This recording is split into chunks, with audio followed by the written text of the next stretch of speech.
One of the biggest changes we have seen over the last several years is that time to power has become a core part of project underwriting. Historically, developers focused primarily on securing the lowest energy cost or the best theoretical location.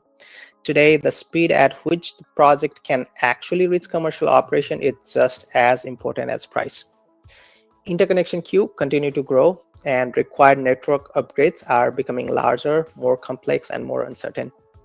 And those upgrades don't just affect interconnection cost, they directly impact timeline.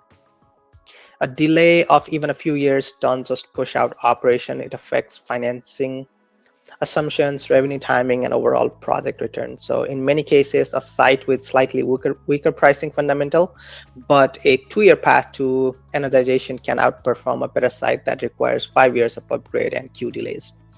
That's why understanding all of this constraint is super important.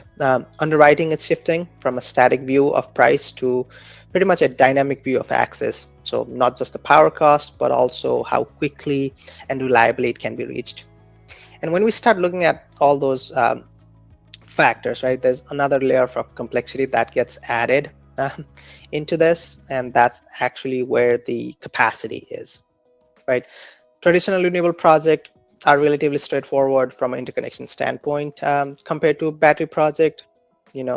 Traditional renewable project, they generate power and that can be exported to the grid. Battery is fundamentally different. It is a bidirectional asset because it has to both charge from the grid and discharge back into it, which means that developers have to evaluate both sides of the equation.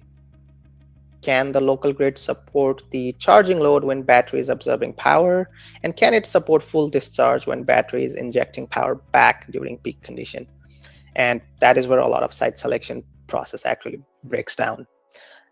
Site may look viable at a high level because it sits near transmission infrastructure or appears to have available capacity. But once you account for substation, transformer, feeder limit, and existing queue position, the reality can change quickly. In some cases, a site that looks strong on paper simply cannot support the operating profile of a strong asset, and that's the key point, right? Available capacity is not the same as usable capacity, and that's what we're going to show you here in the platform in a bit.